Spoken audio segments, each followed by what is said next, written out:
ሰላም የቻናላችን ቤተሰቦች እንዴት አላችሁ? ባላችሁበት ሰላማችሁ ይብዛ።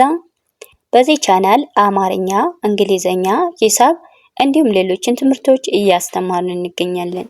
የምናስተምርበት የትምህርት አማራጭ በኢሞ፣ በቴሌግራም፣ በዋትስአፕ፣ በጉግል ሚት በያላችሁበት ቦታ ሆናችሁ ማማር ትችላላችሁ። ለዛሬ ቪዲዮ ይዤላችሁ የመጣው ወይም ደግሞ ለዛሬ ትምህርት ይዤላችሁ የመጣው እንግሊዘኛን በአማርኛ እንዴት እንደምንፈታና እንደገና ትርጉማቸው እንዴት እንደሚጻፍ አንድ ባንድ አሳያችኋለሁ ማለት ነው።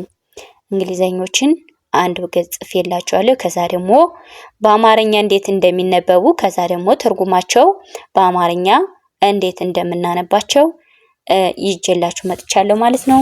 በደንብ አድርጋችሁ እናንተ ቪዲዮውን እስከመጨረሻው እኔ ጋር ትኩረት ወስዳችሁ አብራችሁ ተከታተሉ።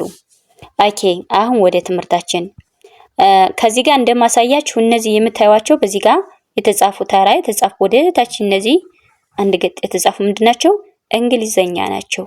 እንግሊዘኛ ምናልባት እንግሊዘኛ በአማርኛ እንዴት ደግሞ የጻፍኳቸው በእንግሊዘኛ ለማንበብ የሚያቅታችሁ ተማሪዎች በአማርኛ አንብባችሁ እና እንደገና ትርጉማቸውን መፍታት ትችላላችሁ ማለት ነው። ስለዚህ እንግሊዘኛው ሊከብዳችሁ ስለሚችል በአማርኛ ደግሞ እዚህ ጋር አስቀምጬላችኋለሁ። የእነዚህን ስም እዚህ ጋር በዚህ ጋር ተራ ያስቀመጥኳቸው ምንድናቸው? በአማርኛ የተጻፉት ነው። ምክንያቱም እነዚህ እንግሊዘኞችን በአማርኛ ማለት ነው ስማቸው በአማርኛ ጻፍዬላችኋለሁ ማለት ነው። ከዛ ደግሞ እዚህ ቀጥሎ ደግሞ የምናየው ደግሞ ይሄ ምንድነው? እነዚህ ትርጉማቸው ነው። ምን አይነት ትርጉም አላቸው ወይም ደግሞ ትርጉማቸውስ ምንድነው? ጥቅማቸው ማለት ነው። በሌላ አባባል ጥቅማቸው ምንድነው የሚለውን ነው ማሳያችሁ ማለት ነው። ኦኬ እዚህ ጋር ምንድነው? እስኪ ወደ ንባቤው እንግባ። ኦ ፒ ኢ ኤን ምን ይላል ማለት ነው? ኦፕን ይላል። ኦፕን ማለት እንግዲህ ይሄ በእንግሊዘኛ ኦፕን ይላል። ምናልባት ከከበዳችሁ በአማርኛ እዚህ ጋር ደግሞ ምን ብዬ ጽፌላችኋለሁ? ኦፕን ኦ ማለት የአ ቤተሰብ ይቺ ስድስተኛ ድምጽ ናት። ፒ ደግሞ የፕ ቤተሰብ ይቺ ስንተኛ? ስድስተኛ ናት። ኒ የነ ቤተሰብ ስድስተኛ። ኦፕን የሚለው ትርጉሙ ምንድነው ወይም ደግሞ ጥቅሙ ምንድነው? እዚህ ጋር ምንድን ይላል? መክፈት። ኦፕን ማለት መክፈት።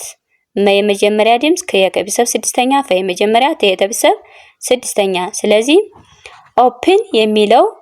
ኦፕን የሚለው ምንድነው ጥቅሙ አልኳችሁ?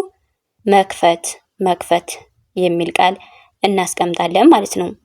ወደ ቀጣዩ ስነድ እንደገና ኤል ኢ ኤ አር ኤን ለርን ይላል። ይሄ ደግሞ ለርን ኤል ኢ ኤ አር ኤን።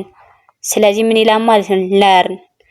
ለርን የሚለው እዚህ ጋር እንግሊዘኛው ከጠፋችሁ የት ጋር ትመጣላችሁ ማለት ነው? እዚህ ጋር አማርኛ ጽፌዋለሁ። ስሙን በአማርኛ ለርን ይላል ማለት ነው። እዚህ ጋር ለርን ስንል ለ የመጀመሪያ ድምጽ፣ ረ የመጀመሪያ፣ ነ የነ ቤተሰብ ስድስተኛ።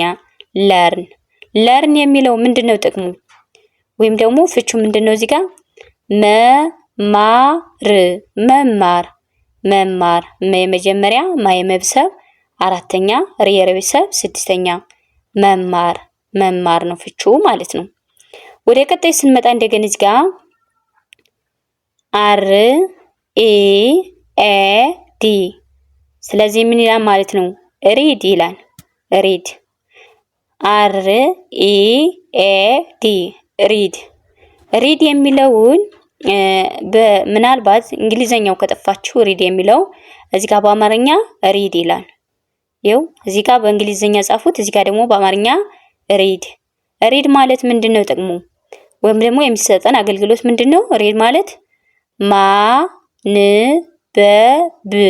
ማንበብ ይላል። ማ ማለት የቤተሰብ አራተኛ፣ ኔ የቤተሰብ ስድስተኛ፣ በመጀመሪያ በቤተሰብ ስድስተኛ በአንድ ላይ ምን አለ ማለት ነው? ማንበብ የሚል ትርጉም ያለው ቃል እናገኛለን ማለት ነው። ወደ ቀጣይ ስንመጣ እንደገና እዚህ ጋር ስዊት ይላል። ስዊት ኤስ ደብሊው ኢ ኢ ቲ ስዊት። እዚህ ጋር እንግሊዘኛው ካልተነበባችሁ አማርኛው እዚህ ጋር ስዊት ስ ማለት የሰብሰብ ስድስተኛ ናት። ዊ የወብሰብ ሶስተኛ፣ የደብሰብ ስድስተኛ። ስዊት የሚለውን ምንድነው ትርጉሙ ማለት ነው? ስዊት ምንድነው ትርጉሙ? እዚህ ጋር ምንድነው ትርጉሙ? ጣፋጭ ጣፋጭ። ጣ የጠ ቤተሰብ አራተኛ፣ ፍ የቤተሰብ አራተኛ፣ ጨ የጨ ቤተሰብ አራተኛ። በአንድ ላይ ጣፋጭ ጣፋጭ። ስዊት ማለት ጣፋጭ ማለት ነው ትርጉሙ ማለት ነው። ወደ ቀጣዩ ስንመጣ እዚህ ጋር አር አይ ሲ ኤች ሪች ይላል። ሪች አር አይ ሲ ኤች ሪች። እንግዲህ ሪች የሚለው እዚህ ጋር በእንግሊዘኛ ነው። እዚህ ጋር ደግሞ በአማርኛ ሪች ሪች ሪች ሪች ማለት የረ ቤተሰብ ቺ ሶስተኛ ናት። ቺ ቤተሰብ ስድስተኛ። ሪች የሚለው ትርጉም ምንድነው ማለት ነው? ትርጉም የሰጠ ምንድነው? ሀ ብ ታ ም ሀብታም ይላል። ሀ የመጀመሪያ፣ ብ የቤተሰብ ስድስተኛ፣ ታ የቤተሰብ አራተኛ፣ ም የቤተሰብ ስድስተኛ። በአንድ ላይ ሀብታም። ሪች ማለት ሀብታም ማለት ነው ትርጉሙ ማለት ነው። ወደ ቀጣዩ ስንመጣ እዚህ ጋር ቤተር ይላል። ቢ ኢ ቲ ቲ ኢ አር ዳብል ነው የሚጻፈው እዚህ ጋር ቢ ኢ ቲ ቲ ኢ አር ምን ይላል ማለት ነው? ቤተር ቤተር ቤተር የሚለው በአማርኛም እዚህ ጋር ምን ይላል? ቤተር። በእንግሊዘኛ ቤተር ነው፣ በአማርኛ ቤተር። ቤተር የሚለው ምንድነው ትርጉም ማለት ነው? መራራ መራራ መራራ። የመጀመሪያ ራ፣ እነዚህ ዳብል አራተኛ ድምጾች ናቸው። በአንድ ላይ መራራ መራራ የሚል ቃል እናገኛለን ማለት ነው። ወደ ቀጣዩ ስንመጣ እንደገና እዚህ ጋር ደብሊው ኤ አር ኤም ዋርም ይላል። እንግዲህ ዋርም ደብሊው ኤ አር ኤም ዋርም ዋርም። እዚህ ጋር ዋርም ይላል፣ እዚህ ጋር ደግሞ በአማርኛ ዋርም ይላል ማለት ነው። ዋ ማለት የወ ቤተሰብ ስንተኛ? ሰባተኛ፣ የረ ቤተሰብ ስድስተኛ፣ መ ቤተሰብ ስድስተኛ። ዋርም ዋርም ማለት ምን ማለት ነው? ዋርም ሙቀት ሙቀት። ሙ ማለት የመቤተሰብ ስንተኛ? ሁለተኛ ድምጽ፣ ቀ መጀመሪያ፣ ተ የቤተሰብ ስድስተኛ። በአንድ ላይ ምን አይነት ትርጉም ሰጠ? ሙቀት ሙቀት የሚል ቃል አገኘን ወይም ደግሞ ጻፍነ ወይም ተረዳን ማለት ነው። ኦኬ በጣም አሪፍ። እንግዲህ በአማርኛ ኦኬ በእንግሊዘኛ ስማቸውን ከዛ ደግሞ ትርጉማቸውን በአማርኛ እንዴት ጽፌ ይዤላችሁ እንደመጣሁኝ በደንብ አድርጌ አሳይቻችኋለሁ። ቪዲዮ እንግዲህ ይህን ይመስላል። ምናልባት በደንብ አድርጋችሁ ደጋግማችሁ ካነበባችሁት እርግጠኛ ሁኜ እንግሊዘኛ ማንበብ መጻፍ እዚህ ጋር ትችላላችሁ ብዬ ተስፋለኝ። ስለዚህ እናንተ ምንድነው ማድረግ ያለባችሁ? ጽሁፎችን ደጋግማችሁ ማንበብና መረዳት አለባችሁ ማለት ነው። ቪዲዮውን ላይክ እና ሼር ማድረጋችሁን አትርሱ። ለዛሬ ቪዲዮ እንግዲህ እንደምታዩት ይህን ይመስል ነበር።